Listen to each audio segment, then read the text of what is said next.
Hi everyone, welcome back to my studying, my fellow fans of the written word. And today I, with my, where are you? My assistant here, will be covering next 10 chapters of the Fires of Heaven. Chapters 5 to 15 to be exact. So a little recap first. We have Rand back at the Aiel place. They are attacked by dark hounds, and instinctively he destroys them with a ray of light, which we come to understand later is balefire. He also rushes to help Matt because he realizes that, well, Matt is Taviran. He's also his best friend, and maybe the forces of the dark want to get rid of him in order to, well, improve their chances for the final battle. Well, also turns out the saliva and just the touch of these dark hounds is super dangerous, super fatal, and Matt is hurt by it, and Moraine tries to heal Matt, but he has this amulet on himself, and then they all realize, Moraine included, that this is a artifact that, well, shields the wearer from the one power. And Moraine gives this whole spiel to Rand about how much balefire is dangerous and prone to having a much unpredictable results. It's very hard to focus it. It's like trying to use an A-bomb bullet. At that level of precision is very difficult to achieve. So they also have this, I wouldn't say a fight, but Moraine breaks down because she cannot reach him all this time. They do not trust each other at all because Rand is dead set on thinking that Moraine has been manipulating him from the very start, and he doesn't want to be a puppet. But Moraine gives an oath to obey him and not to manipulate him, which he agrees. He also apologizes somewhat for being an ass towards her, which he was.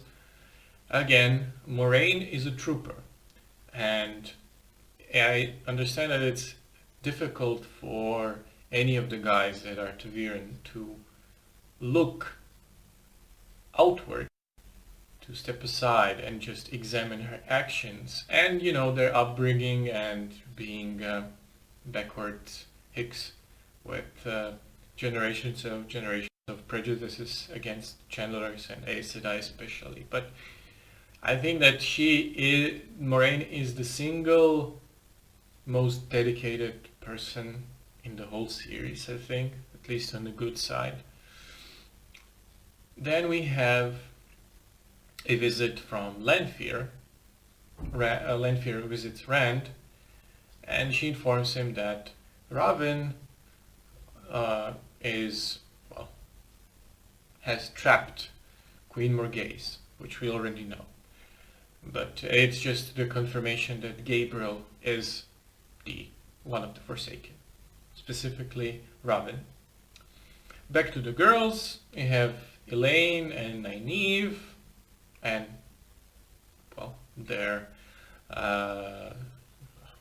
assistant, Thom and Julin. They leave Terrebonne on the way to Tyr, but on the way there they come across a woman named Ronde, I think, and they fall for the old trick of, here, have this tea, it's delicious. And one of them even says, oh yeah, this is quite good, is it this? And then they pass out. They have been drugged and they cannot channel. So, and they have been lured under kind of a pretense of a message that all sisters are welcome to return to the tower. Tower must be whole and strong, which to the outsiders, people who were in the field and were not informed of the whole schism and breaking of the tower, that seems like a strange message, but there we are. Fortunately, Tom and Julian, despite being treated horribly by Nynaeve and Egwene, somewhat rescue them. And the girls dream, well, Nynaeve does, and Egwene, and they discover that Elaida is Emerlin, the new Emerlin. Also, Nynaeve has this embarrassing moment in Telenon Riod, but I'll talk about that later in some other sections. But that's about it. I feel like this part of the book wasn't as eventful. From the pure plot point, it did not move that far, but there have been a lot of character building, which I appreciate. So let's move on to questions. 5 questions. 3 questions. 3 questions. And I don't have many questions, just 2. So this is a bit out of the blue, but at one point characters are trying to guess how will the new hostile leadership of the tower try to influence or hurt Rand. Now that we know that Siouan Sanche is no longer the Emerald seat, we knew that Siouan Sanche was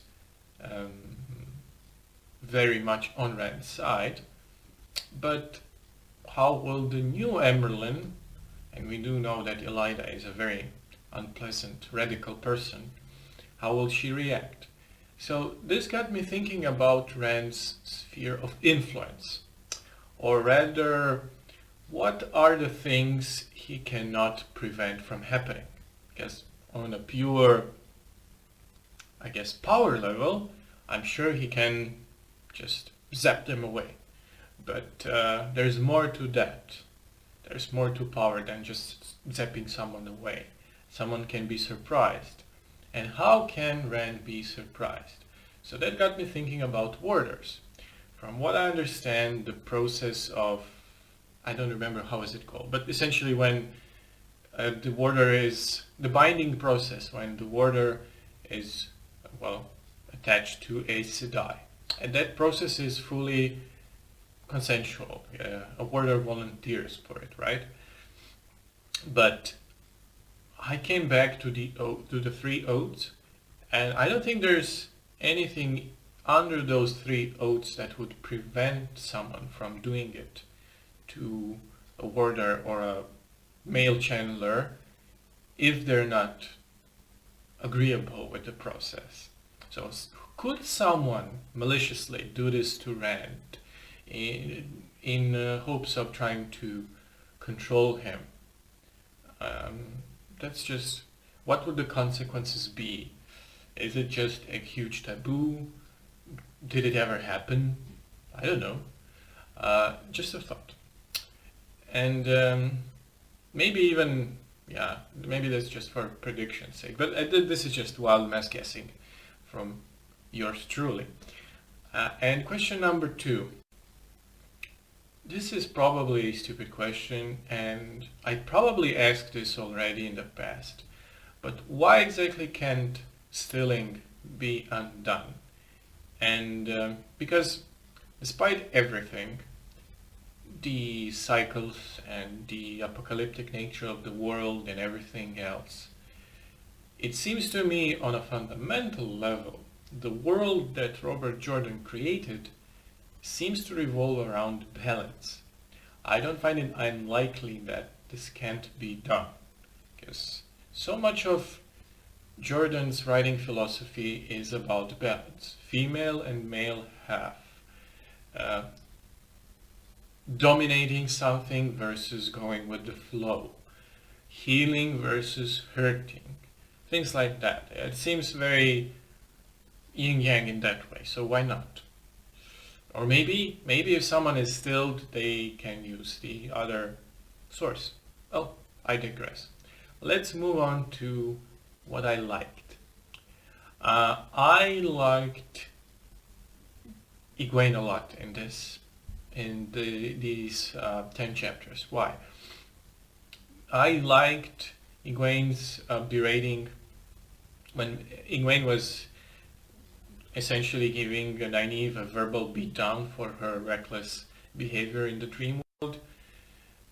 And on the other side, I also really like that Nynaeve did have that moment of self-reflection about the four-crooked leaf, because she was lying that she knew what the herb was, but no, she didn't. She got drugged, even though she is the self-proclaimed herb specialist. But it was nice, even though it was very difficult for her, but she did kind of admit to herself and to Egwene what she did and her behavior as well. And the reason I liked Egwene a lot wasn't even about her giving Nynaeve a verbal beatdown. That certainly contributed to it. But I complained about Egwene being a very passive character in the past. And here, she's taking initiative once they find out the situation with the tower. Because Nynaeve is the skeptical one. She thinks it's preposterous, even though a lot of the signs are pointing out to it. And it doesn't feel unearned because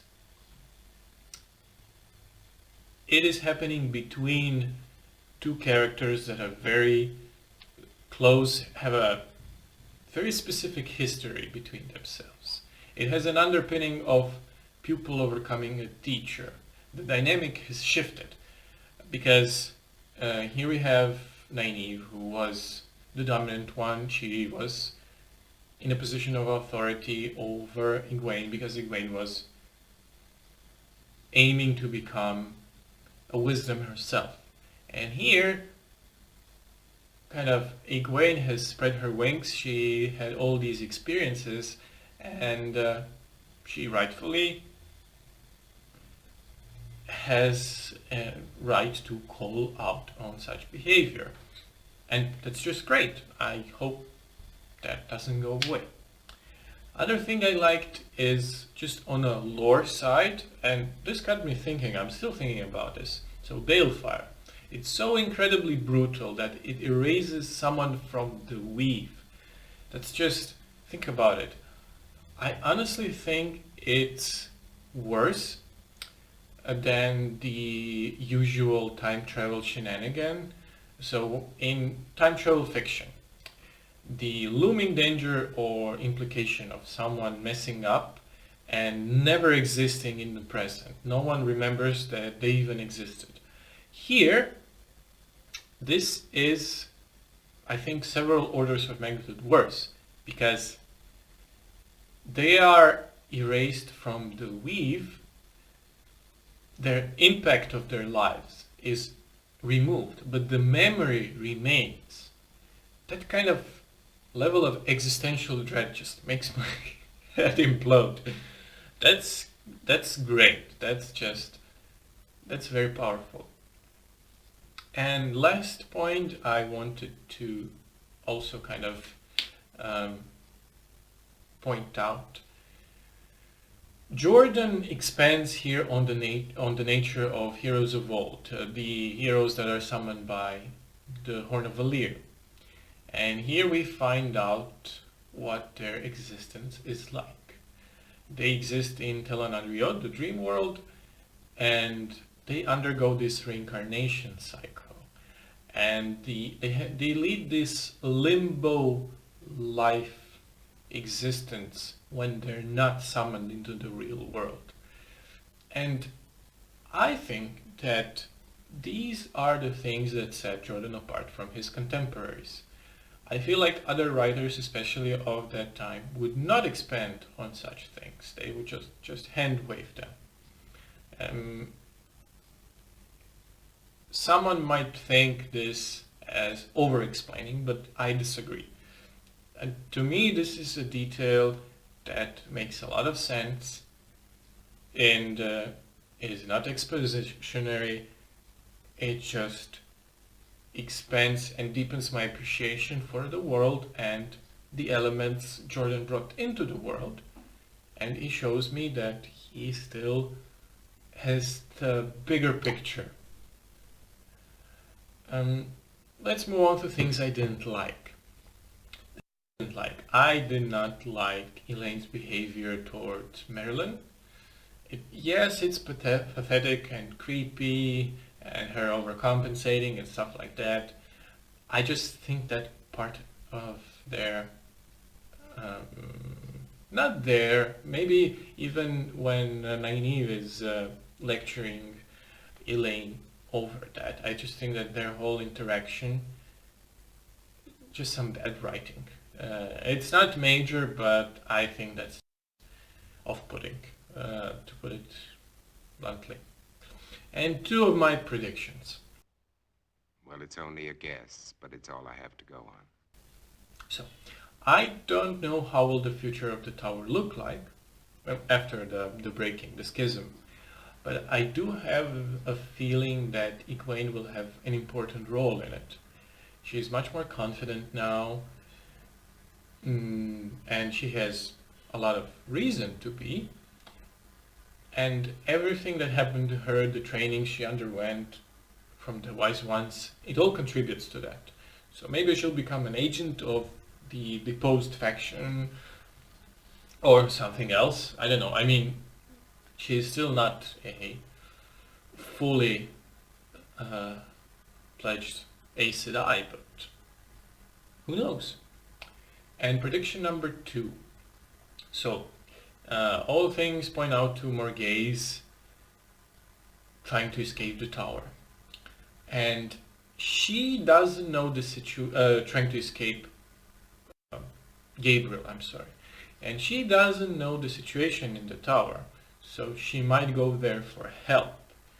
And instead of finding her freedom, she'll be trapped and used as a bargaining chip once again.